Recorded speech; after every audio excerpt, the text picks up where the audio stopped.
Compensation rate की बात करते हैं, आज की डेट में जो किसानों को क्या रेट मिल रहा है कंपनसेशन, क्या आपको लगता है ये फेयर है? कंपनसेशन रेट का जायज़ रेट प्राधिकरण अपनी तरफ से दे रही है, तो क्या किसान रिफ्यूज़ कर सकते हैं एक्विजिशन को, मना कर सकते हैं कि हम नहीं देना चाहते हैं, हम नहीं देंगे अपनी ज़मीनें? रोजगार भी नहीं दोगे तो क्या करोगे? सही बात है। तो इंडस्ट्री में भी रोजगार होना चाहिए, एयरपोर्ट में भी रोजगार होना चाहिए किसानों के लिए। इतने रेट पे किसान थोड़े दिन नहीं, साल 6 महीने देंगे, फिर जैसे जैसे महंगाई बढ़ेगी किसान भी अपनी डिमांड रखेंगे, उनको बढ़ा के देना पड़ेगा और देना भी चाहिए। सेक्टरों को तुमने पहले काट दिया, पहले ड्रॉ करके तुमने जो बेच दिया। पहले इन्होंने रेजिडेंशियल के लिए सेक्टर अलॉट किए थे, उसके लिए ज़मीन ली थी। उसके बाद इन्होंने फिल्म सिटी के लिए ज़मीन ली। सिटी बसाने जा रहे हैं तो सारी चीज़ों की जरूरत पड़ेगी। फिर एयरपोर्ट आ गया, एयरपोर्ट के लिए ज़मीन ली है। 2041 तक हमारा ये कॉरिडोर वहाँ से खुर्दा से शुरू हो रहा है, ये एयरपोर्ट के लिए ला रहे हैं। ये ज़मीन अधिग्रहण होंगी, यहाँ पे ज़मीन अधिग्रहण।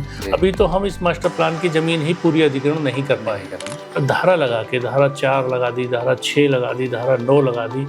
और रीसेल में अगर जा रहे हैं वो प्राइवेट में, तो 50 लाख रुपए पर बीघा भी जमीन जा रही है, उनकी 60 लाख रुपए पर बीघा भी जमीन जा रही है। कम से कम आपको किसान का एक्विजिशन का मिलता है ज़्यादातर। अभी कुछ दिन पहले से जो सेक्टर में जो रेट चल रहे थे वो बहुत हाई पहुंच गए थे जी। थोड़ा सा भी अगर फेथ है, विश्वास है कि भाई हम एग्रीकल्चर में भी सेक्टर से ज़्यादा चीज़ें अच्छी मिल सकती हैं, मुआवजा हमें मिलेगा नहीं मिलेगा, किसानों को ही ना मिले कहीं। किसी के साथ फ्रॉड कैसे कैसे हो सकता है? एरिया निर्धारित नहीं होता था कि किसकी कितनी ज़मीन है, तो ये बहुत अच्छा कर रही है सरकार जी। सारे नक्शे में देख के गांव की किस गांव की ज़मीन हमें लेनी है, किसकी नहीं लेनी। मूल किसान से मतलब नहीं रह गया, उसने अगर अपनी ज़मीन बेच दी। गांव की रोड हैं, लिंक रोड हैं जो काली बन गई हैं जी, उन पे आज की डेट में जो रेट है, कई बार ज़मीनें बच जाती हैं, कई बार ज़मीनें चली जाती हैं। आपने अधिग्रहण किया नहीं है तो अधिग्रहण जो थोड़ा लेट होगा, और यहाँ अधिग्रहण थोड़ा जल्दी हो रहा है। सारा गेम है वो टाइमिंग का। नमस्कार सभी को, मैं अरुण यादव स्वागत करता हूं आपका हमारे ऑफिशियल यूट्यूब चैनल प्रॉपडार्ट के एक और इन्फॉर्मेटिव वीडियो में।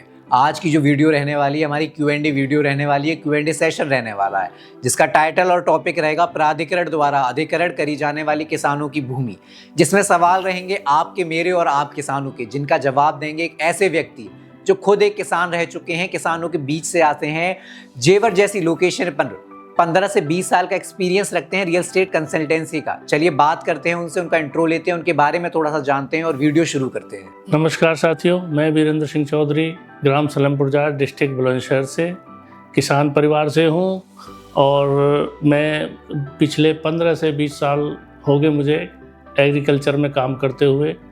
कृषि से संबंधित जो भी ज़मीनों का काम है मैं करता आ रहा हूँ, और इससे रिलेटेड मुझसे जो भी हेल्प होती है मैं लोगों की हेल्प करता हूँ। और आज मैं आपके सामने आया हूँ आपके कुछ क्वेश्चनों को, जो भी क्वारी है उनका जवाब देने के लिए। आप मेरे से इस संबंध में जो भी पूछना चाहे पूछ सकते हैं, मैं कोशिश करूंगा आपकी हर समस्या का, हर सवाल का जवाब देने की। चलिए सर, वीडियो शुरू करते हैं। जो आज सवाल रहेंगे वो 3 पक्षों की तरफ से रहने वाले हैं। कुछ सवाल मेरे रहेंगे जो अपने, जो मैं खुद पूछना चाहता हूँ। कुछ सवाल जो रहेंगे निवेशियों के सवाल रहेंगे, इन्वेस्टर्स के सवाल रहेंगे, जो इन्वेस्टर की तरफ से हमसे पूछे जाते हैं, जो हमारी वीडियोस पे कमेंट आते हैं, कॉल के थ्रू हमसे कोई पूछता है, वो सवाल रहेंगे। तीसरा जो सवाल रहेंगे वो किसानों के सवाल रहेंगे, जो आम किसान जो अपना ज़मीनों के हक में जो जवाब मांगना चाहते हैं, ठीक है, उनके सवाल जवाब रहेंगे। तो सबसे पहले मैं अपने सवालों से शुरुआत करता हूँ। तो मेरा सबसे पहला सवाल जो रहने वाला है, वो सबसे पहला मेरा सवाल है, प्राधिकरण जो इतनी ज़मीन एक्वायर करती जा रही है, या जो भी मास्टर प्लान, जैसे ईडा का मास्टर प्लान भी हमारे पीछे लगा हुआ है, तो प्राधिकरण जो इतना एक्विजिशन कर रही है, एक्वायर कर रही है, अब जैसे नोएडा इंटरनेशनल एयरपोर्ट था, उसकी ज़मीन एक्वायर करी, उसका उनका आ भी गया, आज के समय पे आज एग्जीक्यूट हो चुका है जो भी उनका प्लानिंग थी। अब किस लिए प्राधिकरण धीरे धीरे और ज़मीन एक्वायर करती जा रही है? क्या मोटिव है प्राधिकरण का, अगर बात करें उसके बारे में? तो कि पहले इन्होंने रेजिडेंशियल के लिए सेक्टर अलॉट किए थे, उसके लिए ज़मीन ली थी। उसके बाद इन्होंने फिर इंडस्ट्री के लिए काफ़ी ज़मीन ली। रेजिडेंस के लिए तो ये 18-20 थे, उसके बाद 17-80 हुआ, फिर 22D हुआ, उसके बाद इंडस्ट्री में के लिए लेते चले गए। उसके बाद इन्होंने फिल्म सिटी के लिए ज़मीन ली। तो धीरे धीरे ये क्या है कि पूरा यहाँ एक सिटी बसाने जा रहे हैं तो सारी चीज़ों की ज़रूरत पड़ेगी। तो फिर एयरपोर्ट आ गया, एयरपोर्ट के लिए ज़मीन ली है। अब इन्होंने क्या कि फिर जापानीज सिटी है, कोरियन सिटी है, उनके लिए ज़मीन अधिग्रहण करते जा रहे हैं। तो धीरे धीरे क्या है कि इनका बहुत बड़ा प्लान है यहाँ पे, बहुत बड़ा शहर बसाने के लिए। तो उसमें हम इनको बहुत सारी ज़रूरतें पड़ेंगी ज़मीन अधिग्रहण के लिए। तो इंडस्ट्री आएंगी, कॉरिडोर आएंगे, और बहुत सारे चीज़ें हैं जो यहाँ पे इनको समय समय पर ज़रूरत पड़ रही है। तो उसी के अकॉर्डिंग ये ज़मीन बढ़ाते जा रहे हैं, अधिग्रहण करते जा रहे हैं। अगर जैसे लेआउट की ही बात करते हैं हम, जैसे भी मास्टर प्लान हमारे सामने खुला हुआ है, तो जैसे ये मास्टर प्लान हो गया हमारा, तो इसके बाद भी अगर बात करें तो काफ़ी ज़मीनें हैं जो प्राधिकरण धीरे धीरे प्लानिंग कर रहा है उसको, अगर उसकी प्लानिंग की बात करें तो वहाँ प्राधिकरण क्या लेके आने वाला है?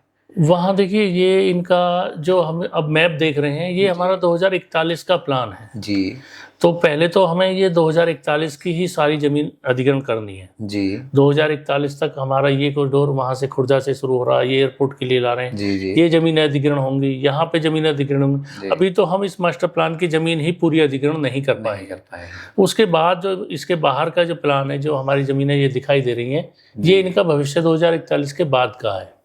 तो पहले ये सारे ज़मीनें हो जाएंगी अधिग्रहण, उसके बाद फिर हम इन ज़मीनों को अधिग्रहण करेंगे। ये हमारा भविष्य में अधिग्रहण होने वाली ज़मीनों का नक्शा है। जी तो आगे भी अब ज़मीन अधिग्रहण का कार्य चलता रहेगा। फिलहाल तो हमें पहले अपना ये पूरा 41 का मास्टर प्लान करना है। ये जो ज़मीनें आपको दिख रहे हैं, ये जो नक्शा आप देख रहे हैं, इसमें अभी हमारा काम शुरू होने वाला है। तो अभी ये इनका अधिग्रहण होने वाला है, अधिग्रहण शुरू कर दिया, कुछ प्रक्रिया हो गई है, कुछ होने वाली है।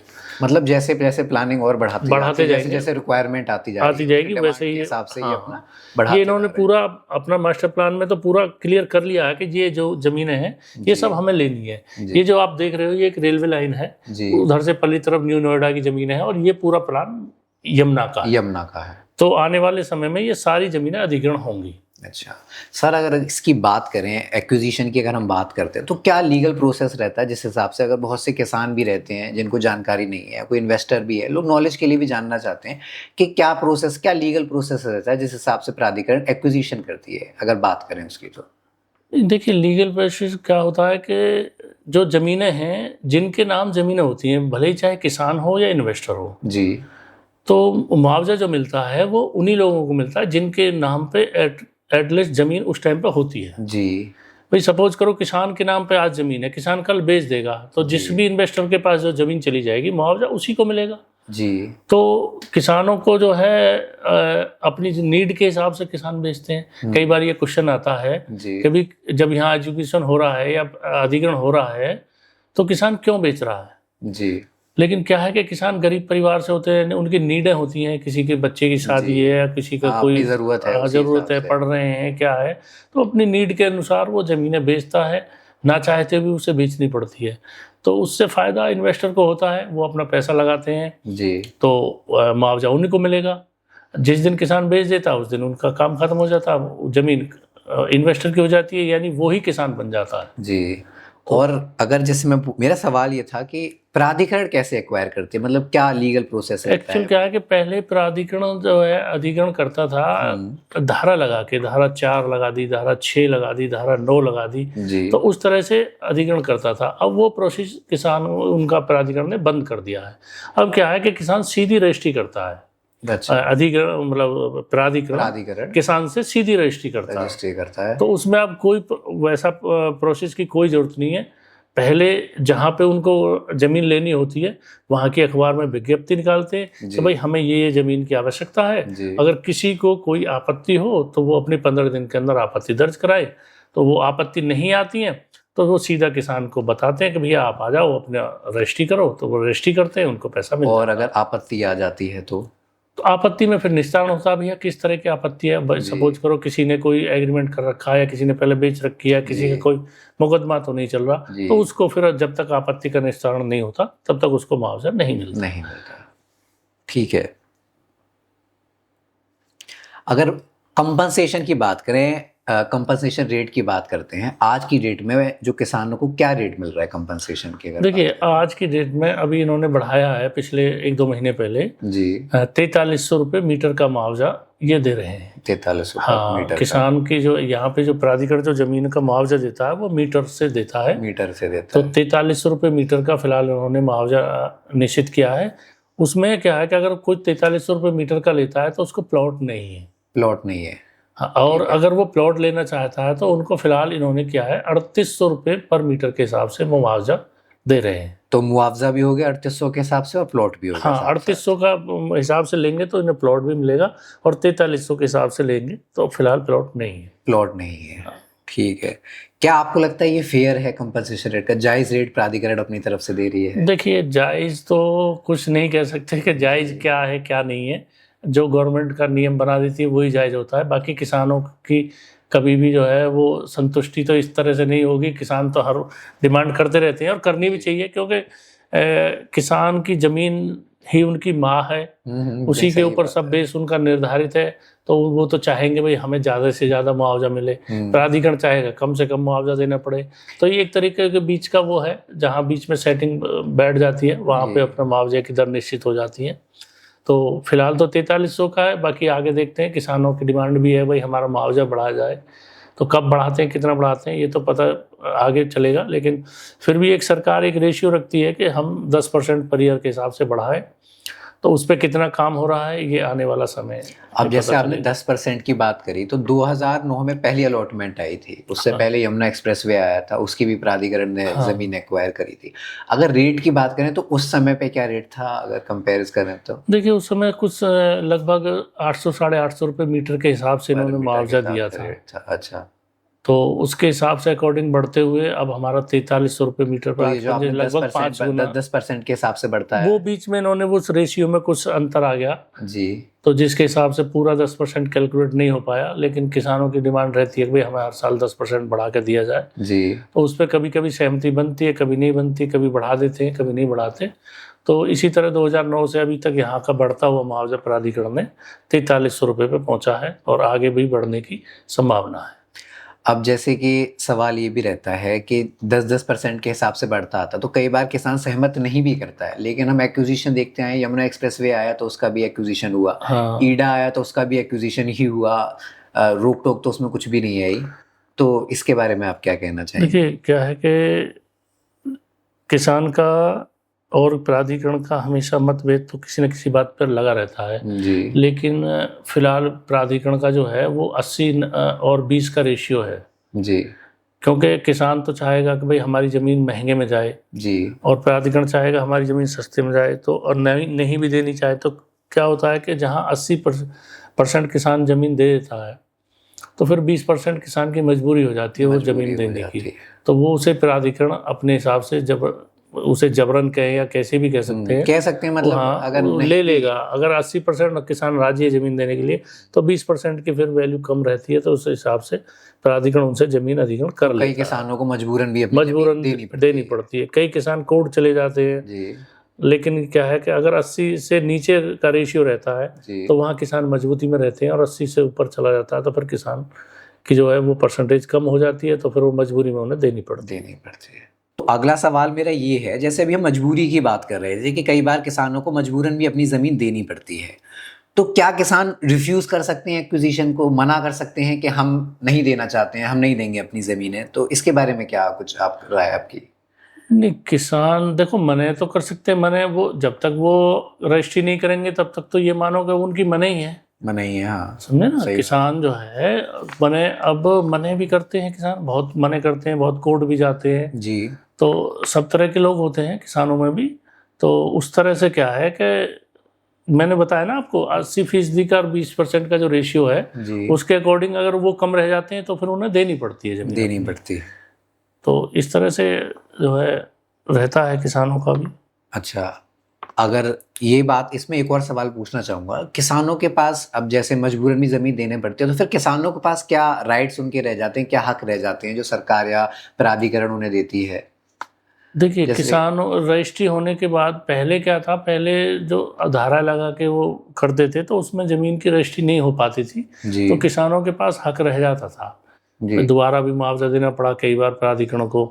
तो अब क्या है कि रजिस्ट्री होने के बाद किसानों के सारे हक खत्म हो जाते हैं, रजिस्ट्री होने के बाद। क्योंकि रजिस्ट्री के बाद फिर किसानों का कोई हक नहीं रहता। रजिस्ट्री म्यूटेशन के बाद जिसके नाम पर रजिस्ट्री हो जाती है फिर सारे हक ट्रांसफर उसी के नाम पर हो जाते हैं। हक की बात आई तो जैसे यमुना पे भी हमने देखा बाद में धरने होते हैं, किसान धरना करते हैं कि हमारा रेट बढ़ा के दो। रजिस्ट्री वगैरह तो सब कुछ पहले हो चुकी है, उसके बाद भी किसान मांग करते हैं। रजिस्ट्री के बाद वो कोई उनकी मांग ना तो जायज रहती है, ना ही वो कर सकते हैं, ना वो कोर्ट जा सकते हैं, ना कहीं भी जा सकते हैं। अच्छा, रजिस्ट्री से पहले कुछ भी कर लें, वो धरना कर लें, कुछ भी करें किसान, रजिस्ट्री से पहले सब जायज है। लेकिन अगर हमने अपनी जमीन बेच दी है तो फिर हमारे राइट्स खत्म हो जाते हैं, फिर हम क्या करेंगे, कुछ नहीं। अगर कंपनसेशन की दर की बात करें, अगर एक्विजिशन जो रेट, जो कंपनसेशन रेट जैसे अभी 4300 का चल रहा है, क्या आपको उम्मीद है, जैसे किसान ज़्यादा डिमांड कर रहे हैं, वो एग्री नहीं है इस रेट पे देने के लिए प्राधिकरण को, तो क्या आपको लगता है प्राधिकरण अपनी तरफ से रेट बढ़ाएगा? कोई हाँ गुंजाइश देखिए, है इसमें? बिल्कुल गुंजाइश तो देखो समय समय पर रहती है। जब 4300 तक यहाँ तक आया, उससे पहले तो लगभग मैं वो 2300 और 2200 रुपये मीटर का था, एक साथ बढ़ा जी। के जो इतने किया है। तो समय समय पर देखिए महंगाई के हिसाब से भी और उसके हिसाब से रेट तो बढ़ेंगे, बढ़ेंगे, 100% बढ़ने भी चाहिए, अब बढ़ने काफ़ी। चाहिए और बढ़ेंगे 100%।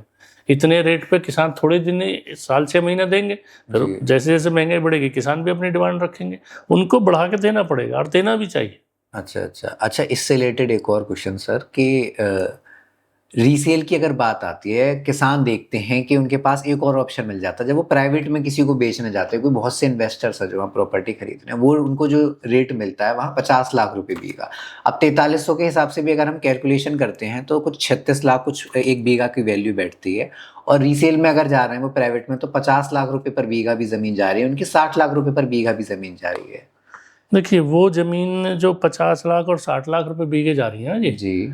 उसमें लोकेशन का फर्क है। जी। एक्चुअल में क्या है कि 2-3 तरह की ज़मीनें होती हैं जी। किसानों की अपनी। एक तो प्योर एग्रीकल्चर होती है, जी। ठीक है, जो जिस पे केवल खेती खेती होती होती है केवल। है। और दूसरा ज़मीन होती है आबादी वाली, आबादी। जो लाल डोरे के में होती है। तो उन ज़मीनों का रेट हमेशा ज़्यादा होता है। तो उन ज़मीनों को हम 50 भी, 60 भी, 70 भी, क्योंकि वो उनके 90% से चांस रहते हैं कि वो एग्जीक्यूशन में ना जाए, आबादी में वो बची रहे। तो उन ज़मीनों के आप 50 में, 60 में, 70 में, उन ज़मीनों का कोई भी रेट हो सकता है, उनका फिक्स रेट नहीं है, और ज़मीन की लोकेशन और नीड के हिसाब से होता है। लेकिन जो ज़मीन एग्जीक्यूशन में जाएगी, जो अधिग्रहण में जाएगी, वो ज़मीन लगभग आपको 10 से 15 लाख रुपए का डिफरेंस कम से कम आपको किसान का एग्जीक्यूशन का मिलता है ज़्यादातर। लेकिन उसमें भी 2-3 चीज़ें हैं कि भाई सपोज करो हमें अभी किस गांव में ज़मीन ले रहे हैं, वहाँ मुआवजा शुरू हो गया या शुरू होने वाला है, तो वहाँ पे तो ज़मीन का वेरिएशन आपको 4-5 लाख रुपए तक का डिफरेंस रहता है किसान का और एग्जीक्यूशन का, समझे। लेकिन जहाँ पे अभी 2-3-4 साल हैं, वहाँ 10 से 15 लाख का भी अंतर आ जाता है जी। तो इसी तरह जो है ज़मीनों का लोकेशन और कहाँ हम ज़मीन ले रहे हैं, क्या रेट की ज़मीन है, वो डिपेंड करता है कि हम कौन सी ज़मीन कहाँ पर ले रहे हैं। तो इस तरह जो आबादी का एक्विजिशन वाली लैंड महंगी रहती है या जो एक्विजिशन प्लानिंग से बाहर वाली ज़मीनें वो ज़्यादा महंगी रहती हैं? नहीं, जो ज़मीनें महंगी होती हैं ना, वो केवल आबादी वाली और लालडोरे वाली महंगी होती हैं। अच्छा, प्राधिकरण की जो एक्वायर करी उससे उनके रेट कुछ प्लस रहते हैं? उससे प्लस रहते हैं, क्योंकि वो बचने के उनके चांस रहते हैं। जो ज़मीन बच जाएगी वो ज़मीन महंगी होगी, इसीलिए वो ज़मीनें महंगी बिकती हैं। अच्छा, और जिनकी प्योर उसमें जानी है, अधिग्रहण में जानी है, वो उसका डिफरेंस जो है ज़रूर 10 से 5 लाख मिनिमम से लेके 15 लाख रुपए बीघे तक का हो सकता है। ये लोकेशन कहाँ की ज़मीन है। तो बहुत अच्छा सवाल था जिनका लोगों को जवाब मिला होगा। बहुत से लोग कॉल करते हैं कि मेरी ज़मीन तो क्या कहते हैं 1 करोड़ पर बीघा भी जा रही है, 1.5 करोड़ पर बीघा भी जा रही है, 70 लाख रुपए पर बीघा भी जा रही है। बहुत से लोग हमें कॉल करते हैं, तो हम प्राधिकरण को क्यों दें? तो उनको अभी क्लियर हुआ होगा कि जो ज़मीनें प्राधिकरण एक्वायर करने जा रही है उनका रेट प्राधिकरण फिक्स कर देती है, लेकिन जो ज़मीनें बच जा रही हैं प्लानिंग वाले एरिया से बाहर है, उनका वो ज़मीन बच जाती है, जिस कारण से उसकी ज़मीन की जो वैल्यू होती है, जो पोटेंशियल होता है वो बढ़ जाता है। और इसीलिए ही कोई कारण है उनकी ज़मीन की जो वैल्यू है वो ज़्यादा है। और जो इन्वेस्टर्स भी जो ज़मीन खरीद रहे हैं इसी वजह से खरीद रहे हैं कि वो जगह बचने वाली है, उसे प्राधिकरण एक्वायर नहीं करेगा, उसमें हम प्लानिंग कर सकते हैं, उसकी ज़मीन की वैल्यू ज़्यादा है। लेकिन जो ज़मीन प्राधिकरण वैल्यू एक्वायर करने जा रहा है वो तो फिक्स हो गई कि इसको एक्वायर करेगा तो मुआवजे का रेट भी फिक्स है। 4300 के हिसाब से 37 लाख उसकी वैल्यूबैठती, तो उससे ज़्यादा का तो इन्वेस्टर भी बेवकूफ़ नहीं है जो वहाँ इन्वेस्ट करके उसमें अपना पैसा फंसाएगा। तो इन्वेस्टर्स भी वहीं निवेश करते हैं जो लोगों के बीच में हवा उड़ी हुई होती है कि यार वो 60 लाख रुपए बीघा चलेगी, 70 लाख रुपए पर बीघा गई है, तो हम क्यों 4300 के हिसाब से प्राधिकरण को दे दें। तो ज़मीन का अंतर रहता है। तो सर ने जो जवाब दिया उससे क्लियर हुआ होगा बहुत से लोगों को। अब चलते हैं अपने अगले पक्ष की ओर। जो अगले हमारे सवाल रहने वाले वो इन्वेस्टर्स की ओर की तरफ से रहने वाले हैं। अब तक जो सवाल पूछे वो मेरे खुद के पर्सनल सवाल थे, जो मैं जिनके बारे में नॉलेज लेना चाहता था, जानकारी लेना चाहता था। बहुत से लोग होंगे जिनको रिलेटेबल सवाल होंगे, या जो आप भी उनमें से कुछ सवालों की जानकारी लेना चाहते होंगे तो आपके जवाब मिले होंगे। अब जो हम सवाल पूछने वाले हैं इन्वेस्टर्स के थ्रू, जो सवाल पूछे जाते हैं मेजरली उनके जवाब सर से मांगेंगे और कोशिश करेंगे आपको और मुझे भी क्लियर हो सके। सबसे पहला सवाल कि सर ये क्या ये सही समय है इन्वेस्ट करने का एक्विजिशन लैंड में? अगर यमुना की भी बात करें, येडा की बात करें, जैसे न्यू नोएडा भी एक लोकेशन मिल जाती है, तो क्या ये आज की डेट में अगर हम बात करें सही टाइम है इन्वेस्ट करने का, या हमें वेट करना चाहिए? नहीं, देखिए, इन्वेस्ट का तो हमेशा जब भी इन्वेस्ट कर देते हैं वो ही सही समय होता है, वेट करना का कोई वो ही नहीं बनता। जी, क्योंकि जब भी हम इन्वेस्ट करेंगे अपने आगे की बढ़ोतरी के लिए तो इन्वेस्ट करता है। आज हम करेंगे तो आज के अनुसार हमें बढ़ के दाम मिलेंगे। जी। हम लेट करेंगे, अब जिन लोगों ने बहुत पहले इन्वेस्ट कर दिया उन लोगों को बहुत अच्छा रिटर्न मिल मिला चुका है। है अब तक। तो जब भी हम इन्वेस्ट करेंगे वो आज के हिसाब से ही इन्वेस्ट का हिसाब बनता है। जी, तो मेरे हिसाब से जो है देर कभी भी नहीं करनी चाहिए। अगर हम इन्वेस्ट करना है तो इन्वेस्ट करिए, आपको बहुत अच्छा रिटर्न मिलेगा। जी बिल्कुल। ये ना देखें कि भाई हम आगे आने वाले टाइम में करेंगे, अभी भी कुछ मंदी का भी दौर है तो आप अब भी इन्वेस्ट कर सकते हैं, तो अच्छा आप एप्रिसिएशन ले सकते हैं। वही है, रियल एस्टेट टाइमिंग का गेम है, जितना वेट करते जाओगे फिर आगे। और फिर एग्रीकल्चर ने तो देखिए, मैं आपको बताऊं, एग्रीकल्चर ने कभी भी किसी को निराश नहीं किया। ये अलग तरह की प्रॉपर्टी है, भले ही शहर की प्रॉपर्टियों में ज़्यादा अप डाउन होता है जी, लेकिन एग्रीकल्चर में क्या है कि एग्रीकल्चर में हमेशा आपको ग्रोथ मिलेगी। जी। तो एग्रीकल्चर जिसने भी लिया होगा उसको कभी भी कोई लॉस नहीं हो सकता। अच्छा, अभी आपने ज़मीन की बात करी, मतलब शहर की ज़मीन की बात करी, तो एक सवाल है मेरा कि जैसे कि सेक्टर्स, अगर एग्जांपल है, भी स्क्रीन पे हमारे पास यमुना के सेक्टर लगे हुए हैं, 18-20 प्राइम सेक्टर्स हैं। जी। अगर कोई इन्वेस्टर पॉइंट ऑफ व्यू से एक सवाल ये भी निकल के आता है कि हमें किसके साथ जाना चाहिए, बेस्ट इन्वेस्टमेंट क्या है? एक एग्रीकल्चर लैंड में इन्वेस्टमेंट बेस्ट रहेगा, या एक सेक्टर में, या किसी भी अथॉरिटी के सेक्टर जो रहते हैं, या किसी शहर में फ्री होल्ड प्रॉपर्टी होगी उसमें इन्वेस्ट करना ज़्यादा बेस्ट? देखिए, लोगों का अपने अपने रुचि की बात होती है। हालांकि बेस्ट तो इसमें भी रहता है, सेक्टर में भी। लेकिन क्या कि सेक्टर में वेरिएशन की कोई गारंटी नहीं होती, हो सकता है 4 गुना अभी हो जाए। अभी कुछ दिन पहले से जो सेक्टर में जो रेट चल रहे थे वो बहुत हाई पहुंच गए थे जी, समझे, और अब एक साथ रुका हुआ है। पिछले 1-2 साल से पूरी स्टेबिलिटी है। यमुना के जो प्लॉट्स हैं वो लगभग 2.5 गुना, मतलब 2.5 करोड़ के आसपास पहुंच गए थे जी, और आज वो घट के वहीं पे आ गए हैं। 2 से नीचे भी हैं कुछ प्लॉट्स हैं, 170-75 के आसपास भी हैं। बिल्कुल। तो सेक्टर्स में तो वेरिएशन ऊपर नीचे चलता है ज़्यादा। लेकिन अगर 2 साल पहले जिसने एग्रीकल्चर भी लिया होगा उसका आज भी ग्रोथ बहुत अच्छी मिली होगी। तो एग्रीकल्चर की ग्रोथ में कमी नहीं आएगी। इन्वेस्टमेंट साइज की भी अगर बात करें तो वो भी 1 बीघा का अगर हम जाते हैं वहाँ पे 100 मीटर के प्लॉट के साथ जाते हैं तो 1 बीघा करीबन हमें काफ़ी कम रेट में मिल जाती है। हाँ, 1 बीघा में आप मिनिमम आप पूरे इसमें जाएंगे कहीं भी इस मास्टर प्लान के अंतर्गत तो आपको मिनिमम 20 लाख से शुरू हो जाएगा, मैक्सिमम 30-35 लाख रुपए तक आराम से सारी चीज़ें मिल जाएंगी बढ़िया। और वहीं अगर 100 मीटर के प्लॉट के साथ जाते हैं तो 100 मीटर के प्लॉट्स में जाएंगे तो आप 100 मीटर का प्लॉट्स आज की डेट में ईडा में कम से कम 1 करोड़ के आसपास तो है। 1 करोड़ भाई 120 मीटर का एक 20 का रेट जा रहा है। 1.20 का रेट जा रहा है और वहाँ पे हम 1.20 में ले लेंगे कम से कम 4 बीघा जमीन। 4 बीघा तो एक कंपैरिजन भी कर सकते हैं कि आप मतलब बहुत सेम इन्वेस्ट में कितना बड़ा लैंड पार्सल खरीद सकते हो आप। लेकिन क्या है कि कुछ लोगों का टेस्ट होता है जी कि हमें केवल उसी में जाना है, सेक्टर में ही जाना है। और कुछ लोगों का इंटरेस्ट होता है कि हमें एग्रीकल्चर में जाना है। लेकिन जिन लोगों को थोड़ा सा भी अगर फेथ है, विश्वास है कि भाई हम एग्रीकल्चर में भी सेक्टर से ज़्यादा चीज़ें अच्छी मिल सकती हैं, तो कुछ लोग डरते हैं कि पता नहीं कि जी मुआवजा हमें मिलेगा नहीं मिलेगा, किसानों को ही ना मिले, कहीं ऐसी भी रूमर रहते हैं मार्केट में। कुछ लोग डरते हैं कि भाई हमें तो मिलेगा नहीं, किसानों को ही मिलेगा। तो इस तरह के कई बार होती है, लेकिन वो चीज़ें सब गलत हैं। जिसकी ज़मीन होगी, जिसका नाम म्यूटेशन चढ़ेगा, जिसके नाम रजिस्ट्री होगी, उसी को मुआवजा मिलेगा। ऐसा नहीं है कि हमने ज़मीन खरीद ली और आगे भी मुआवजा फिर किसानों को ही दे। तो उस तरह से जो है ये चीज़ें जो है आप बिल्कुल बेफिक्र रहें। जो आप अगर एग्रीकल्चर खरीदते हैं, आपके नाम म्यूटेशन होता है, आपके नाम पर रजिस्ट्री होती है, तो मुआवजा आपको ही मिलेगा। अच्छा, अभी रिस्क की बात करी आपने, तो मैं एक सवाल और पूछना चाहूँगा, मतलब इसमें रिस्क फैक्टर क्या क्या रहते हैं? मतलब किसी के साथ फ्रॉड कैसे कैसे हो सकता है, तो मतलब मेजरली ये आपने बिल्कुल बहुत अच्छा प्रश्न किया है कि समय समय पे फ्रॉड देखने को मिलते हैं, सुनने को मिलते हैं, अखबारों में भी आते रहते हैं। एक्चुअल में क्या है कि जहाँ पे हम ये चीज़ें देखते हैं ना, वहाँ थोड़ी सी हमसे कोई ना कोई चूक हो जाती है। जी बिल्कुल। पेपर्स चेक करने में हमसे कोई चूक हो जाती है, तो उसके हिसाब से फ्रॉड होने के चांसेस रहते हैं। हमको क्या है कि पेपर्स प्रॉपरली चेक करने चाहिए, वेरीफाई बहुत ज़रूरी है। भाई देखिए, जो भी ज़मीन हम ले रहे हैं पहले हम उसको ये देखें भाई उसका खतौनी में नाम है या नहीं है। खतौनी। और दूसरा ये है कि फिर हम उसकी 12 साल पहले उसने इसमें कोई एक्टिविटी हुई है नहीं हुई है। तो एक 12 साल होता है जो 12 साल का रिकॉर्ड आता है ज़मीन का, तो उसमें भी हम वो चीज़ें चेक कर सकते हैं। फिर एक 41-45 फॉर्म होता है, उसमें हम ज़मीन की श्रेणी चेक कर सकते हैं। तो ये सारी चीज़ें चेक करने के बाद जो है हम जो अपनी जो है पूरी तरह से तसल्ली करने के बाद वो चीज़ें लेनी हमें चाहिए। पेपर वर्क ज़रूर एक बार पता कर लेना चाहिए। आजकल तो नेट का ज़माना है, सब नेट पे भी मिल जाता है।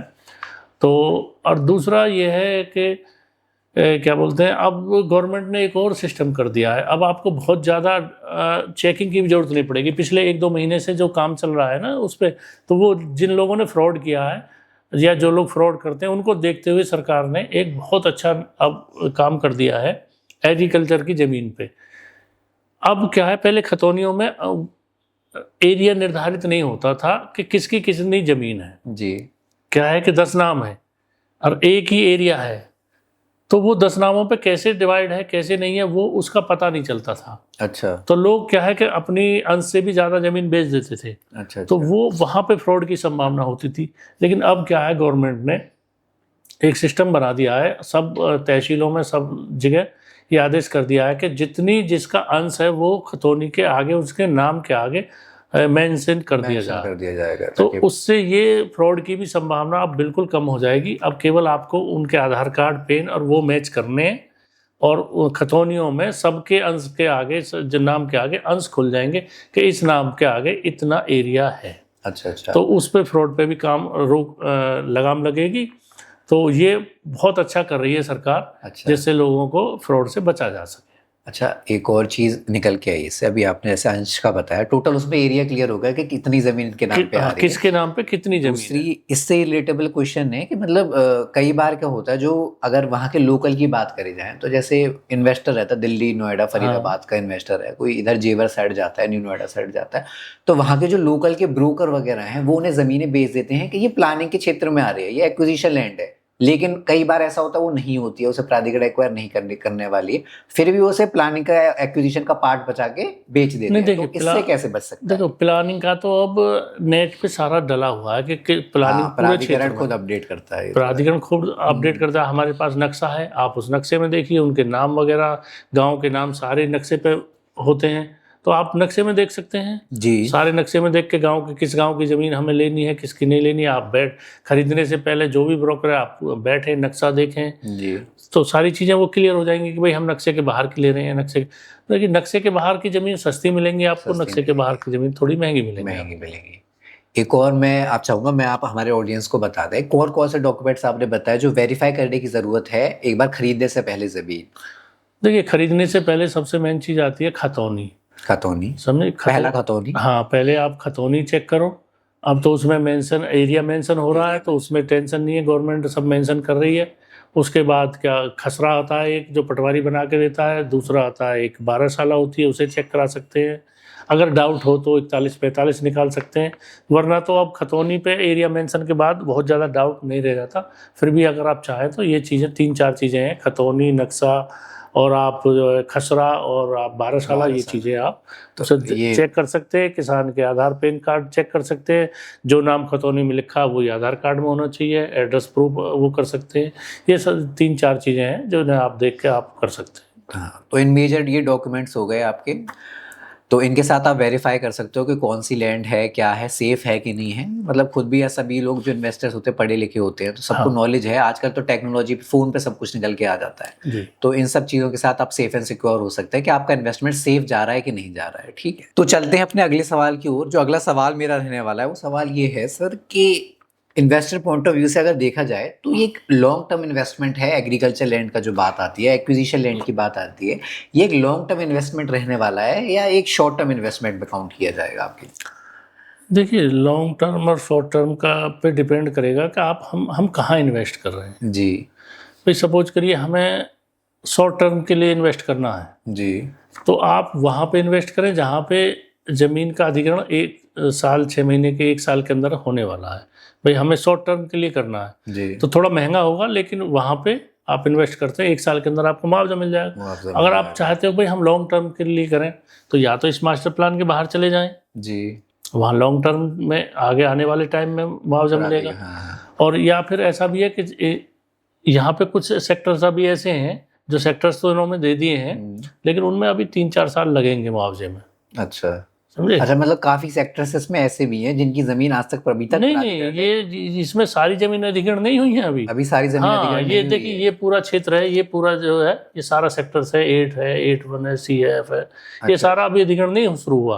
अच्छा, यहाँ पे भी एक कुछ जमीन है जो अभी नहीं हुई है, यहाँ पे है, यहाँ पे है, यहाँ पे है, तो ये सारी जमीन अभी अधिग्रहण नहीं हुई है। अच्छा, इन सेक्टरों में अधिग्रहण कर सकते हैं, लेकिन महंगी मिलेगी, लेकिन जल्दी जो शॉर्ट टर्म वाला इन्वेस्ट है वो इन सेक्टरों में। अगर रेट की बात करें तो 4300 का ही रेट रहने वाला है रेट सेक्टर में भी। आज की डेट में, अब ये पता नहीं नेक्स्ट ईयर कितना बढ़ाते हैं ये, लेकिन आज का अभी की बात करें अभी का तो 4300 का ही है इनमें भी। 4300 इनमें सब में 43 रुपए मीटर से ही मुआवजा। रेट ऑफ रिटर्न की अगर बात करें तो क्या कहते हैं आपका, जैसे आप बता रहे हो शॉर्ट टर्म ही है एक तरीके से, अपने अपने अपने इन्वेस्टमेंट के ऊपर है कहाँ पे हम निवेश कर रहे हैं। हाँ। तो जो रेट ऑफ इंटरेस्ट की अगर बात करें, जो रेट निकल के आएगा, अगर रेट ऑफ रिटर्न की अगर बात करें तो वो कितना रहेगा, मतलब ऑलमोस्ट?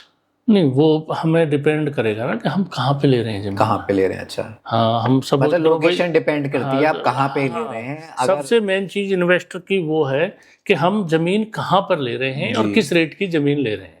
अच्छा, यहाँ पर रेटों में भी डिफरेंस होता है। भाई हम नज़दीक लेंगे, सपोज करो 1 साल 6 महीने बाद मुआवजा मिले जी, तो महंगी मिलेंगी, लेकिन जो है थोड़ा सा जल्दी मिल जाएंगे, जल्दी मिल जाएंगी। और हम थोड़ा सा हट के लेंगे तो सस्ती मिलेगी, उसमें रिटर्न अच्छा मिलेगा। अच्छा अच्छा तो डिपेंड ये करेगा कि लोकेशन की हम जमीन कहाँ पर हम इन्वेस्ट अपना कर रहे हैं। अच्छा, एक और सवाल, जैसे इन्वेस्टमेंट की अगर हम बात कर रहे हैं तो एक तो ऑप्शन हमने देखा कि एक्विजिशन वाली लैंड होगी, एग्रीकल्चर लैंड, जिस पे तो हम बात करते हैं सेक्टर्स का। दूसरा ऑप्शन, एक तीसरा ऑप्शन अभी बीच में हमने थोड़ा सा डिस्कस किया था, लाल डोरे वाली जमीन। हाँ जी। तो ये जमीनें कौन सी होती हैं? देखिए, लाल डोरे वाली जमीन वो होती है जहाँ पे गांव, जो भी गांव होते हैं ना जी, तो गांव के अंदर की जो जमीनें हैं वो लाल डोरे की जमीन होती है, आबादी वाली जमीन बोलते हैं उसे। अच्छा, लाल डोरे वाली जमीन को ही आबादी वाली हाँ, जमीन लाल डोरे वाली जमीन को ही आबादी की जमीन बोलते हैं। लेकिन उसमें थोड़ा सा डिफरेंस ये है कि गवर्नमेंट का सर्वे बहुत पुराना है जी। तो जब उस टाइम पे आबादी थी तो उस टाइम पर उन्होंने एक क्राइटेरिया निश्चित कर दिया था कि ये इस के अंतर्गत जो जमीन है वो लाल डोरे की है। लेकिन अब जैसे 20 साल पहले अब प्राधिकरण ने बोर्ड लगा दिए जी, तो 20 साल के बाद तो गांव में तो आबादी बढ़ती है, तो अपनी ज़मीनों में लोग फैलते हैं, तो वो जैसे जैसे फैलते हैं तो लाल डोरा का सीमित दायरा वो बढ़ जाता है जी। जबकि प्राधिकरण सोचता है कि हम पुराने वाले के अकॉर्डिंग ही हम जो है ज़मीन लाल डोरे को निश्चित करें। लेकिन गांव के हिसाब से वो दायरा बढ़ चुका होता है, क्योंकि 20 साल में 25 साल में आबादी तो बढ़ती है, आबादी बढ़ती है तो लोगों को अपने रहन सहन के लिए जगह बढ़ानी पड़ती है, तो वो अपने खेतों में तो बढ़ते हैं। तो जिस तरह से धीरे धीरे वो गांव का विकास मतलब बढ़ता है, गांव का एरिया बढ़ता है, तो उसको आबादी वाले में मेंशन करके चलते हैं। तो वो ज़मीनें जो होती हैं वो 90% चांसेस, उनके 95% बचने के चांस होते हैं एग्जीक्यूशन से, इसलिए वो थोड़ी महंगी होती हैं। अच्छा अच्छा। तो इस सेक्टर के बाहर जो भी प्लान है गवर्नमेंट का जी, उससे लगे हुए जो भी गांव हैं वो उनमें जो लोग इन्वेस्ट करते हैं, जो उनमें बनाते मार्केटें बनती हैं। देखिए आप ग्रेटर नोएडा में देख लिए, तुगलपुर है, जैसे रामपुर है, कासना है, तो यहाँ जितनी भी आबादी की जमीनें लोगों की बची हुई हैं आज वो सबसे महंगी हैं, सबसे तो महंगी। इसीलिए वो जमीनें महंगी होती हैं। अच्छा, उसमें कुछ भी कर सकता है, उसमें ये निश्चित नहीं है लाल डोरे में और आबादी में कि आप जो है केवल दुकान ही बना सकते हो या आप मकान ही बना सकते हो, उसमें आप कुछ भी कर सकते हो। भी कर सकते हो अपने। हाँ, सबसे बढ़िया फायदा ये है कि आप उसमें एक तरीके से फ्री होल्ड प्रॉपर्टी है, आप जो भी चाहो वो कर सकते हैं। अच्छा अच्छा अच्छा। एक और सवाल, क्या इसमें एनआरआई इन्वेस्टमेंट कर सकते हैं? कोई भी है भाई, हमारे इंडिया में कोई भी इन्वेस्ट कर सकता है, एनआरआई भी कर सकते हैं, बहुत लोग करते हैं। अच्छा, एक और सवाल, जैसे कि अभी आप हम बात कर रहे थे कि मतलब जिसके नाम पे रजिस्ट्री होती है उसी को ही प्राधिकरण मुआवजा देता है। हाँ जी। तो उसे हम ऐसे समझ सकते हैं कि जो मूल किसान होता है वो उसको मुआवजा, ऐसा नहीं है कि सिर्फ उसी को मुआवजा, अब उसने फर्दर सेल कर दी, किसी को जमीन बेच दी, मैटर करता है कि जमीन रजिस्ट्री में कागज किसके नाम है। ये सबसे बड़ा जो तो बहुत वो है इन्वेस्टर हैं। हाँ, बहुत लोग सोचते हैं कि जी मूल किसान है जी, मूल किसान से मतलब नहीं रह गया, उसने अगर अपनी जमीन बेच दी जी तो अब आप ही प्राधिकरण के लिए मूल किसान हो गए, मुआवजा वो आपको ही देगा, उसका तो मैटर उसी दिन खत्म और होगा। प्लॉट की भी बात आ जाती है तो प्लॉट भी जिसके नाम पे रजिस्ट्री है उसी हाँ, उन्हीं के नाम पे आप ऑप्शन कर दिया ना गवर्नमेंट ने। अब तो ऑप्शन, पहले क्या था, ऑप्शन में थोड़ा सा मतभेद था कि भाई मिलेगा नहीं मिलेगा। अब इन्होंने खोल दिया कि भाई जो 4300 का लेगा उसे प्लॉट नहीं मिलेगा, और जो 3800 का लेगा उसे प्लॉट मिलेगा और मुआवजा मिलेगा। ठीक है, तो बहुत से इन्वेस्टर्स हैं जिनके रिलेटेबल सवाल रहे होंगे। ज़रूरी नहीं है कि हमने सभी सवालों के जवाब आपको शायद दे दिए हो, बट ये मेजर सवाल थे जो हमने पूछे आज। ये जो सवाल थे ऐसा नहीं है कि मैंने अपनी तरफ से बनाए हैं, ये सभी सवाल वो सवाल हैं जो आपने कमेंट्स में पूछे गए हैं या किसी ने कॉल करके पूछे गए हैं, जिनका हमने न्यूट्रल जवाब देने की कोशिश करी है, जो जायज़ जवाब उनका बनता है। ठीक है, तो बहुत से आशा करेंगे कि बहुत से जो इन्वेस्टर्स थे उनके सवालों के उनको जवाब मिले होंगे। अपनी वीडियो में आगे चलते हैं। अब जो मैं आपसे सवाल पूछने वाला हूँ वो सारे ही सवाल किसानों द्वारा पूछे गए हैं, कमेंट्स के माध्यम से या कॉल के माध्यम से या पर्सनली बातचीत में द्वारा जब उनसे बात हुई है तो उनसे जो उनके सवाल पूछे गए, तो अब वो सवाल मैं आपसे पूछने जा रहा हूँ। तो सबसे पहला जो सवाल निकल के आता है, जो बिगेस्ट कंसर्न है आज की डेट में फार्मर्स का, क्या जो उन्हें कंपनसेशन रेट जो मिल रहा है वो फेयर है या नहीं है? देखिए, ये एक ऐसा सवाल है जिसको किसान कभी भी फेयर नहीं मानते और प्राधिकरण हमेशा फेयर मानता है। बिल्कुल सही बात तो है। किसान तो ये चाहेगा ना कि मेरा मुआवजा ज़्यादा मिले, मुझे ज़्यादा से ज़्यादा मिले, और प्राधिकरण चाहेगा कि मुझे कम से कम मिले, देना पड़े। तो ये फेयर और उसका तो सवाल ही नहीं है, क्योंकि किसान की समय समय पर डिमांड रहती है कि भाई हमारा मुआवजा बढ़ा के दिया जाए। जी बिल्कुल। तो ये तो उन दोनों के बीच की आपस की समझौते के ऊपर डिपेंड करता है। आज की डेट में महंगाई भी इतनी हाँ, महंगाई बढ़ रही है, उसके अकॉर्डिंग देखना चाहिए तो फिर भी प्राधिकरण को मुआवजा बढ़ाना चाहिए किसानों की मांग, क्योंकि किसानों पे वही तो एक चीज है, और वो चली जाएगी तो फिर उसमें बचता क्या है। उस पर यह है कि अगर मुआवजा ज़्यादा से ज़्यादा किसानों को दिया जाए तो बहुत अच्छी बात है।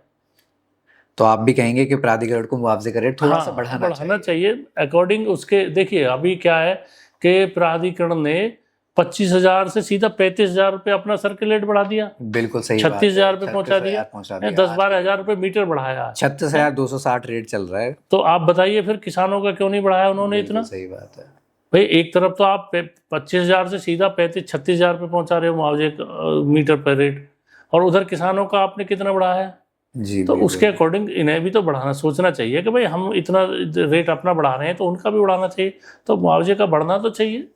तो अगर हमारी बात प्राधिकरण तक पहुंच रही है, प्राधिकरण से कोई भी हमारी वीडियो देख रहा है, तो इसको उन्हें कंसर्न लेना चाहिए इस बात पे। ये हमारी नहीं, कई लाखों करोड़ों किसानों की आवाज़ है जो आज की डेट में ये चाहते हैं कि कुछ तो दर बढ़ाया जाए, ताकि उनकी जो ज़मीन जा रही है, उनका तो सब कुछ ही जा रहा है, कई तो किसान ऐसे जिनकी सारी ही ज़मीन चली जा रही है, तो उनको रिटर्न में कुछ ऐसा मिले ताकि वो भी अपना जो भी है जीवन यापन आगे बढ़ा पाएँ। नेक्स्ट जो सवाल सर मेरा है, एक सबसे बड़ा मिथ है लोगों के बीच में, जैसे नोएडा इंटरनेशनल एयरपोर्ट की जब ज़मीन अधिग्रहण चल रहा था तो प्राधिकरण ने कुछ नौकरी देने का वादा किया था, तो उस पर थोड़ा सा क्लियर कर दीजिए कि क्या वो जो जॉब टाइटल की जो बात है वो सभी एक्विजिशन वाली लैंड पे दी जाती है जॉब, या सिर्फ या नोएडा इंटरनेशनल एयरपोर्ट की ज़मीन थी? नहीं, वो जॉब का जो इन्होंने किया था वो एयरपोर्ट से संबंधित जो ज़मीन उठी थी या गांव हटाए गए थे उन लोगों को तो इन्होंने ज़मीन देने की बात है, वो रोज़गार देने के लिए कहा था कि भाई रोज़गार सबको मिलेगा जिन गाँव की ज़मीनें जा रही हैं या जो गाँव भी उठ रहे हैं। लेकिन अभी तक सरकार अपने उन दावों पर खरी नहीं उतर रही है।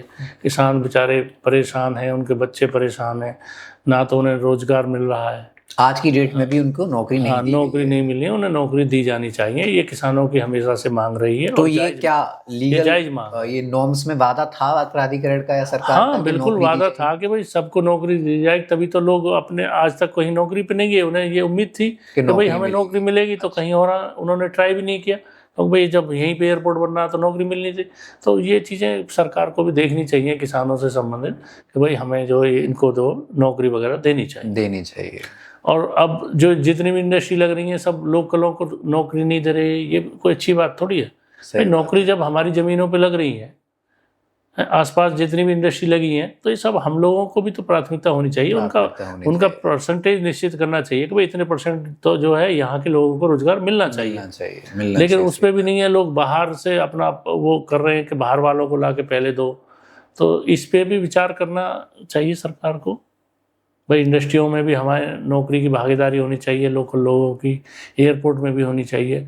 तो ये किसानों के हाँ, मेन रोजगार सोचना तो है। प्राधिकरण छीन ही चुकी है जो हाँ उनकी हाँ एग्रीकल्चर भाई, लैंड उनके थी, चली उसके गई तो उन पे बाद बचा क्या? अब उन पे बचा आप क्या? आप रोजगार भी नहीं दोगे तो क्या करोगे? सही बात है। तो इंडस्ट्री में भी रोजगार होना चाहिए, एयरपोर्ट में भी रोजगार होना चाहिए, किसानों के लिए, लोकल लोगों के लिए जी। रोजगार जरूर होना चाहिए। चलिए अगला सवाल की ओर चलते हैं। काफ़ी किसान ये भी डिमांड रखते हैं कि मतलब कई बार एग्रीकल्चर लैंड की जब बात आती है तो मेन रोड की तरफ जो ज़मीनें होती हैं या फ्रंट की साइड आप कह सकते हो, वो डिमांड कर कहते हैं कि फ्रंट की साइड यार हमारी जो ज़मीन का मुआवजे का रेट ज़्यादा होना चाहिए, या पीछे की जो ज़मीनें हैं उनका जो रेट है वो थोड़ा कम होना चाहिए। तो इस पे क्या क्लियरेंस देना चाहेंगे आप? देखिए क्या है कि हाँ, ये जो सवाल है ये अपने आप में बहुत महत्वपूर्ण है। जी दरअसल में क्या है कि जो गांव की रोड हैं, लिंक रोड हैं जो काली बन गई हैं, जी उन पे आज की डेट में जो रेट है वो ज़्यादा है। तो रोड के हिसाब से किसान अपनी ज़मीन का रेट ज़्यादा आंक के चलता है, क्योंकि ज़्यादा उसकी ज़मीन रोड पे है। रोड पे है। लेकिन प्राधिकरण को क्या है कि प्राधिकरण का उन रोडों से कोई मतलब नहीं है, क्योंकि वो प्राधिकरण अपने निरस्त करेगी। हाँ, वो अपने मास्टर प्लान के अकॉर्डिंग चलेगी। तो आने वाले समय में वह रोड तो निरस्त होंगे। जब रोड निरस्त होंगे तो उनके लिए तो सब कुछ इक्वल सब है, कुछ बराबर इक्वल ही है। प्राधिकरण तो के लिए। इसलिए जो है वहाँ थोड़ा सा अंतर आ जाता है कि किसान चाहता है कि भाई मेरी रोड पे जमीन, वो प्राइवेट को बेचने की कोशिश करता है। प्राइवेट में उसे थोड़ा अच्छा रेट मिलने की उम्मीद रहती है। लेकिन क्या है कि अगर वो प्लान के अंतर्गत आ रहा है, मास्टर प्लान के अंतर्गत रोड आ रहा है, तो फिर उस रोड को जो है मुआवजा वो प्राधिकरण उतना ही देगा जितनी की एक चक रोड पर जो छोटे रास्ते पर जो रहता है उतनी ही जमीन आती है। तो अगर वो आबादी के नज़दीक है तो उसको मान सकते हैं कि भाई उसका रेट ज़्यादा हो जाएगा। लेकिन अगर जंगल में रोड की ज़मीन है तो उस पर ज़मीन पर अगर मास्टर प्लान के अंतर्गत है तो उस पर जो है रोड का सेम मुआवजा मिलेगा, ना ज़्यादा मिलेगा। हाँ, तो उसके अकॉर्डिंग जो है सेम एग्रीकल्चर का जो मुआवजा है वही मिलेगा, जो चक्रोड का है वही रोड का।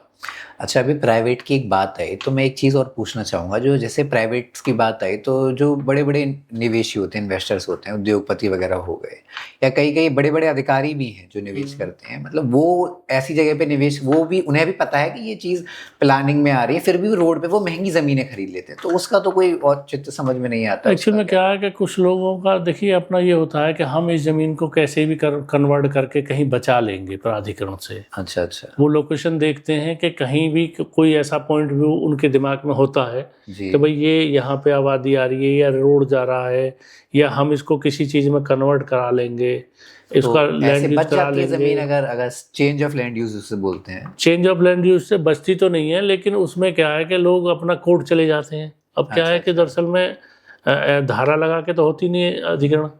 तो कुछ लोग क्या है कि मजबूत होते हैं, जो पैसे से बैकग्राउंड मजबूत होता है, वो क्या है कि वो रजिस्ट्री नहीं करते। रजिस्ट्री नहीं करते तो वो कोर्ट चले जाते हैं। अब कोर्ट में लड़ते हैं।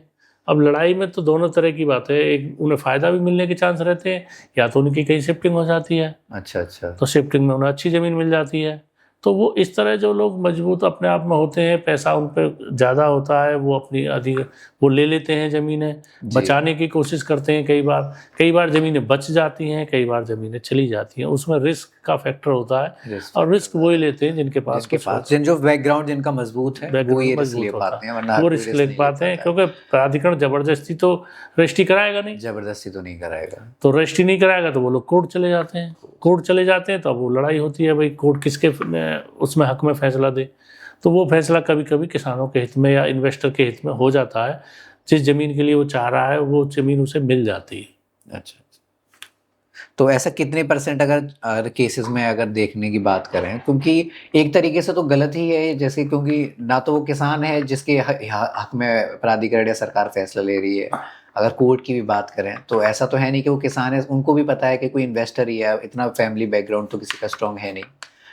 कई बार किसान भी होते हैं, किसान भी कुछ संपन्न होते हैं, 2-4% किसान भी कुछ संपन्न होते हैं जो अपनी ज़मीन को जो घेर लेते हैं। अच्छा अच्छा। अपना जंगल में या रोड पे आ रही है, कहीं भी ऐसी जगह आ रही है जहाँ उसे लगता है कि भाई मेरी ज़मीन सस्ती जा रही है, मार्केट रेट ज़्यादा है जी, तो वो अपनी में कुछ बना लेते हैं या फिर अपना मजबूती के साथ उस पर शिफ्टिंग हो जाती है। कई बार प्राधिकरण को जो है झुकना पड़ता है जी, उसका मास्टर प्लान डिस्टर्ब होता है। तो किसान रजिस्ट्री नहीं करता, कोर्ट में चला जाता है, कोर्ट में लंबा खिंचता है मैटर, तो कभी कभी प्राधिकरण को भी बैक में आना पड़ता है, तो उसके बदले उन्हें कहीं ज़मीन दे देते हैं। तो इस तरह से भी फ़ायदा होता है, लेकिन ये होता उन्हीं लोगों के पास है जो सक्षम है, मजबूत हैं, जिन्हें ज़रूरत नहीं है। अच्छा। और जो नीड बेचारा कमज़ोर किसान है वो कहाँ कोर्ट चक्कर में लगाएगा, कहाँ घूमेगा इतने। अच्छा, एक और सवाल सर मेरा ये है कि आप जो किसान हैं उनको क्या सजेस्ट करेंगे कि प्राइवेट में किसी को सेल कर दी जाए या फिर वो एक्विजिशन वाले पार्ट के साथ जाए, प्राधिकरण को सौंप दे? ये तो किसान की, देखिए किसान को सबको पता है कि भाई हमारी ज़मीन जाएंगी जी, तो वो खुशी खुशी तो वो सेल करता नहीं है जी, वो अपनी नीड के अनुसार करता है। भाई हमें बच्चे की शादी है या कोई स्कूल कॉलेज में दाखिला कराना है या कोई एक्सीडेंट में कुछ बच्चे कहीं इलाज चल रहा है, तो किसान बड़ा मजबूरी में ही तो सेल करता है कि नहीं, उसे पता है कि भाई मुआवजा मिल रहा है। अब मुआवजा मिल रहा है 4300 रुपये मीटर का, किसान 20 लाख में बेच रहा है, 25 लाख में बेच रहा है, क्यों बेच रहा है? मजबूरी में ही तो बेचता है। बिल्कुल 1 बीघे 2 बीघे 4 बीघे, तो इस तरह से किसान अपनी जो मजबूरी के हिसाब से बेचता है। उसको खुशी थोड़ी है कि भाई हम अपनी जमीन बेचें जी। वो चाहता है। एक और रिलेटेबल चीज़, जैसे हम भी कुछ ऑप्शंस प्रोवाइड कराते हैं, जैसे लाइक हम खुद रियल एस्टेट में वर्क करते हैं, लाइक कुछ लोकेशन पर जैसे न्यू नोएडा भी है या जेवर के आसपास भी, जब हम लोग किसानों को या कोई भी इन्वेस्टर उनको ज़मीन प्रोवाइड कराते हैं तो बहुत से लोगों का सवाल होता है कि 4300 के हिसाब से 37 लाख कुछ ज़मीन की वैल्यू बैठती है, तो आप हमें 20 लाख रुपये पर बीघा, 22 लाख रुपये पर बीघा इस रेट पे ज़मीन कैसे दिला पा रहे हो? और किसान क्यों बेच रहा है, आपको क्यों बेच रहा है, जब किसान को पता है कि मुआवजा मिल रही है? मैंने अभी आपसे वही तो बताया, जवाब चाह रहा हूँ कि मैंने वही तो बताया अभी आपको, भाई किसान नीड में बेचता है, नीड में बेचता है। अभी प्राधिकरण का पता नहीं है कि हम कब लेंगे जमीन, मुझे जरूरत आज है जरूरत, और प्राधिकरण जमीन लेगा मेरी 2 साल बाद, तो मेरी तो मजबूरी हो जाएगी ना। भाई मेरे बच्चे की शादी है, सपोज करो जी, इसी साल मुझे शादी करनी है और प्राधिकरण जमीन लेगा 2 साल बाद। प्राधिकरण ने वैसे तो डंडा गाड़ दिया कि जी ये मेरी जमीन है, लेकिन प्राधिकरण मैं आज कहूँ कि मेरी जमीन ले ले तो नहीं लेगा, और मैं बेचूंगा तो ये कहेगा कि भाई तुम क्यों बेच रहे हो, सही बात। तो अब मजबूरी में बेचता है ना फिर किसान, तो भाई मुझे शादी करनी है, कुछ भी करना है, तो उसकी मजबूरी है। फिर मंदे में जो मार्केट रेट होगा उसी रेट में बेचेगा ना वो, तो फिर भाई मार्केट रेट है कम तो उसे कम पे ही बेचनी पड़ेगी क्योंकि उसकी ज़रूरत है बेचने की, तो इसलिए किसान जो है अपनी ज़मीन बेचता है, वरना तो उसे पता है अगर ज़रूरत नहीं होगी तो वो बेचेगा। बहुत किसान नहीं बेचते। तो बहुत से जो भी इन्वेस्टर्स है जिनका ये सवाल रहता है, किसानों का भी ये सवाल रहता है कि मतलब हम ज़मीन क्यों बेचें, तो सिंपल सी बात है, किसी की मजबूरी है तो बेच रहा है, वरना हर कोई नहीं बेच रहा है आज के डेट में। किसी की बहुत ही नीड है, जिसको आज पैसा चाहिए, पता है मुआवजे में भी टाइम है, 1-1.5 साल का समय लग जाएगा पूरी प्रोसेसिंग होने में, सरकारी कार्रवाई है, सब कुछ कागजी काम होने में। किसान का प्राधिकरण का भी तो फिक्स नहीं है कि भाई हम कल को तुम्हें मुआवजा दे देंगे, कल के चक्कर में हो सकता है 2 साल लगा दे। और फिर प्राधिकरण इस मास्टर प्लान में कब कहाँ किस सेक्टर को खोले ये भी नहीं पता किसान को, क्लियर नहीं है। किसान को ये पता नहीं है, भाई इन्होंने मास्टर प्लान तो बना दिया कि भाई ये सब हमारी जमीन है जी, समझे, लेकिन अब कौन सा कब खोल दे ये पता नहीं। अब इन्होंने यहाँ पे जाके खोल दिया, यहाँ के जो लोग हैं ये काट दिया मास्टर प्लान, पहले ये सारा इसी में था, अब ये गाँव हटा दिए, अब ये नया बना दिया, इस पे काम चल रहा है। अब इस पे जो है किसान की जरूरत है आज कि भाई हमें हमारा मुआवजा, लेकिन किसान को मुआवजा नहीं देगा प्राधिकरण, अभी जब उसकी मर्जी होगी तब वो मुआवजा देता है। तो अब उसकी मजबूरी है कि भाई शादी आ रही है, कुछ भी आ रही, तो भैया बीघे 2 बीघे वो बेचेगा। तो वही बात है, पर जो भी किसान अगर ज़मीन बेच भी रहे हैं तो अपनी मजबूरी में बेच रहे हैं, वरना ऐसे कोई ज़मीन नहीं बेच रहा है। दूसरी बात, प्राधिकरण को भी ये चीज़ कंसर्न देना चाहिए, ध्यान देना चाहिए कि जो भी फ्यूचर अपडेट लेके आ रहा है उसका एक नोटिफिकेशन दे, चाहे समाचार के थ्रू हो गया, अखबार के थ्रू हो गया, वो किसानों तक अपनी बात पहुंचा सके, ताकि किसानों को भी यहाँ मैं एक चीज़ प्राधिकरण के अधिकारियों को या संबंधित जो भी जानकारी उनसे भी मैं एक थोड़ा सा प्रश्न करना चाहूँगा या सजेशन करना चाहूँगा कि भाई आपने 20 साल पहले हमें ये वहाँ जाके बोर्ड गाड़ दिए जी कि भाई ये हमारी ज़मीन है, लेकिन मुआवजा आप दे नहीं रहे, तो ये भी तो उन्हें देखना चाहिए कि भाई ज़मीन आप जाके वहाँ पे जाके आप बोर्ड गाड़ रहे हो और जब मुआवजा आप दे नहीं रहे हो वहाँ किसानों को रोक रहे हो कि भाई आप इसमें बनाओगे नहीं, कुछ नहीं करोगे। किसान की खुद की ज़मीन है, उसमें क्यों नहीं करेगा वो कुछ भी, उसकी ज़मीन है, वो कुछ भी कर सकता है। मुआवजा आप दे नहीं रहे हो और आप सबको घेर रहे हो चारों तरफ जाके कि भाई ये भी हमारी है, ये भी हमारी है। कहीं पे बुलडोजर चला रहे हैं, बुलडोजर कहीं पे चला कुछ कर रहे हैं। भाई बनाएगा तो सही किसान अपने 20 साल 25 साल पहले तुमने मास्टर प्लान बनाया, क्या आबादी बढ़ेगी वो विस्तारित नहीं होगी? जगह तो भाई जगह तो उतनी ही है, लेकिन लोग तो बढ़ रहे हैं, तो अपने अपनी ज़मीन में लोग कंस्ट्रक्शन भी करेंगे, सारी चीज़ें करेंगे। तो ये भी तो इनको देखना चाहिए कि भाई हम कहीं भी जाके अपना डंडा गाड़ दें कि भाई ये ज़मीन हमारी होगी। भाई ज़मीन तुम्हारी होगी, तुम मुआवजा दो ना उसी दिन। सही बात है, मुआवजा तो ऑन टाइम, मुआवजा दो ऑन टाइम, तब आप जाके अपना बोर्ड तब गाड़ो, आपका राइट बनता तब है, आपका उसको राइट acquire बनता है। करने लेकिन अब क्या है कि बस चल रहा है। तो प्राधिकरण को इन कुछ हाँ, इन कमियां चीज़ों को भी हैं देखना कि चाहिए ना प्राधिकरण को मनमानी भी। ना करते हुए इन चीजों पे ध्यान देने की जरूरत भाई है तुमने कि 20 साल पहले बोर्ड जाके गाड़ रखे हैं, और 20 साल के पीरियड में क्या परिवार नहीं बढ़ेंगे? क्या सही बात आबादी नहीं बढ़ेगी? क्या वो अपना विस्तार नहीं होगा?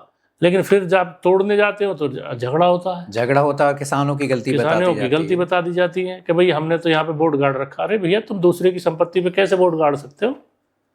आपने अधिग्रहण किया नहीं है, सेक्टरों को तुमने पहले काट दिया, पहले ड्रॉ करके तुमने जो बेच दिया, आज तक जमीन तो आपने ली नहीं है। जी नहीं है, तो ये भी तो देखने की चीजें हैं कि भाई आपने जमीन अभी तक अधिग्रहण नहीं की, पहले ही बेच खाई। बेच खाएं। तो ये कौन सा तरीका है प्राधिकरण का?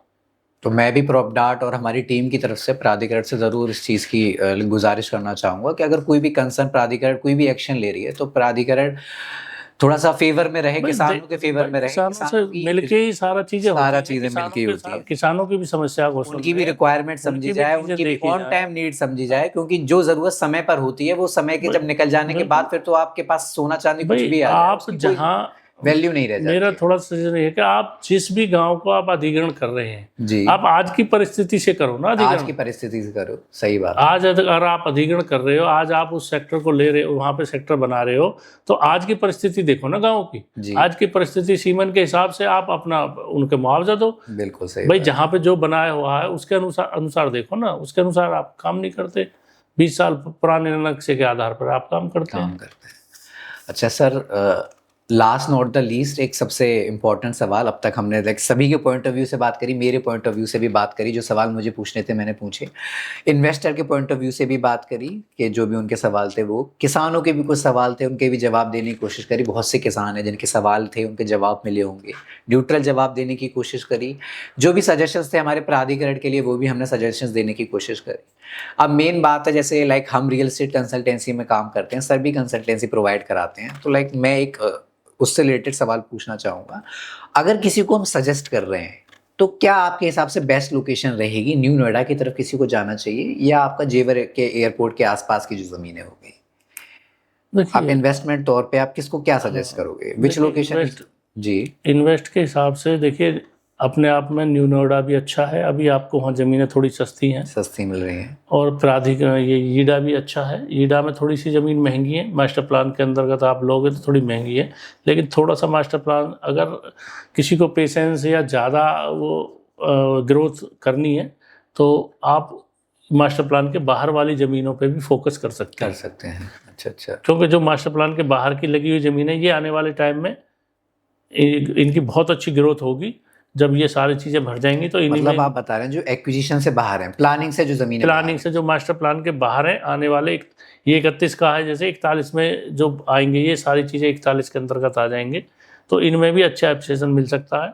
और जल्दी का चाहेंगे तो आप मास्टर प्लान के अंतर्गत आ जाओ, वहाँ थोड़ी महंगी मिलेंगी। न्यू नोएडा अभी डेवलप होने वाला है, न्यू नोएडा में भी इन्वेस्ट कर सकते हैं, वहाँ पे भी अच्छा एप्रिसिएशन मिल सकता है। महंगी की अगर बात करें तो कंपनसेशन रेट तो सेम है, जो मुआवजे का जो दर है वो तो वहाँ पे भी 4300 का, यहाँ पे भी जेवर की भी 4300 का, ये सिमिलर ही है। महंगी सस्ती का ये फर्क है कि वहाँ कंपनसेशन जो है अधिग्रहण जो थोड़ा लेट होगा, और यहाँ अधिग्रहण थोड़ा जल्दी हो रहा है। तो जहाँ पे अधिग्रहण लेट होगा वहाँ सस्ती मिल जाती है जमीन। अच्छा, भाई किसानों को पता है कि भाई अभी मुआवजा नहीं मिल रहा, बहुत टाइम लगेगा, अब ज़रूरत के हिसाब से वो ज़मीन बेचता है तो वहाँ थोड़ी और सस्ती मिल जाती है। और जहाँ ये लगता है कि भाई साल 6 महीने में मुआवजा मिल रहा है, वहाँ ज़मीनें महंगी मिल जाती है। एक डेढ़ साल किसान कहीं ना कहीं से एडजस्ट भी कर लेता है, कहीं ना किसी से एक दूसरे से लेन देन भी कर लेता है कि यार चलो 6 महीना में साल भर में मिल जाएगा तुम्हारा ब्याज दे देंगे। गेम है वो टाइमिंग का ही है, टाइमिंग का साल साल वहाँ आगे पीछे, कुछ आगे पीछे वहाँ प्लस माइनस हो जाएगा, कुछ आगे हमें जितनी सस्ती लेनी है उसका अधिग्रहण थोड़ा बाद में है, और जो हमें जल्दी लेना है तो उसका अधिग्रहण थोड़ा जो है पहले। तो जो सारा गेम है वो टाइमिंग का है कि हमें कितनी दिन के लिए इन्वेस्ट करना है। हमें ज़्यादा दिन, 1 साल के इन्वेस्ट करना है तो हमें थोड़ा महंगी मिलेंगी, और हमें 5 साल के लिए इन्वेस्ट करना है तो ज़मीन थोड़ी सस्ती मिलेंगी और अच्छा एप्रिसिएशन मिलेगा। आज 4300 का है, हो सकता है कल 10,000 का 5 साल बाद 10,000 पे पहुंचे, तो उसका भी बेनिफिट मिलेगा। तो आशा करते हैं जिनके भी जो सवाल रहे होंगे उनको जवाब मिले होंगे। काफ़ी लोग होंगे जिनके सवाल रह गए होंगे, शायद उनका जवाब ना मिल पाया हो, बट आज हमने कोशिश करी है हवाबाजी से हटके जो ग्राउंड रियलिटी है उस पर बात करें, जो वास्तविकता है आज की डेट में अगर बात करी जाए। न्यूट्रल होकर हर एक सवाल का सर ने जवाब दिया। इतने एक्सपीरियंस होल्डर ने, सर ने एक अपने एक्सपीरियंस के तौर पर जवाब दिए। काफ़ी लोगों को उनके जवाब पसंद भी आए होंगे और ऐसे भी लोग होंगे जिनको जवाब नहीं पसंद आए हुए होंगे। तो कोई बात नहीं, वो तो हम किसी की सोच बदल नहीं सकते, लेकिन कोशिश करिए हमने सभी सवालों के जवाब देने की। अगर किसी का कोई सवाल रह जाता है तो सर का नंबर आपको डिस्क्रिप्शन में मिल जाएगा, मेरा नंबर आपको डिस्क्रिप्शन में मिल जाएगा। आप कॉल कर सकते हैं, अपनी क्वेरीज डिस्कस कर सकते हैं, जो भी आपके माइंड में सवाल रेज हो रहे हैं वो आप पूछ सकते हैं। अगर आपको जो भी हमारा डिस्कशन है अगर वैल्यूएबल लगा हो तो अपने आप फैमिली हो गई, फ्रेंड्स हो गए, या जो भी इस लोकेशन से, न्यू नोएडा या जेवर इंटरनेशनल एयरपोर्ट के आसपास की लोकेशन से रिलेशन रखते हैं, रिलेटेबल रखते हैं, आप उनको वीडियो शेयर कर सकते हैं, लाइक कर सकते हैं, हमारे चैनल को सब्सक्राइब कर सकते हैं। ऐसे ही वीडियोस और अपडेट लाते रहेंगे समय समय पर। तब तक के लिए धन्यवाद। जल्द ही मिलेंगे एक नेक्स्ट वीडियो में एक नेक्स्ट अपडेट के साथ।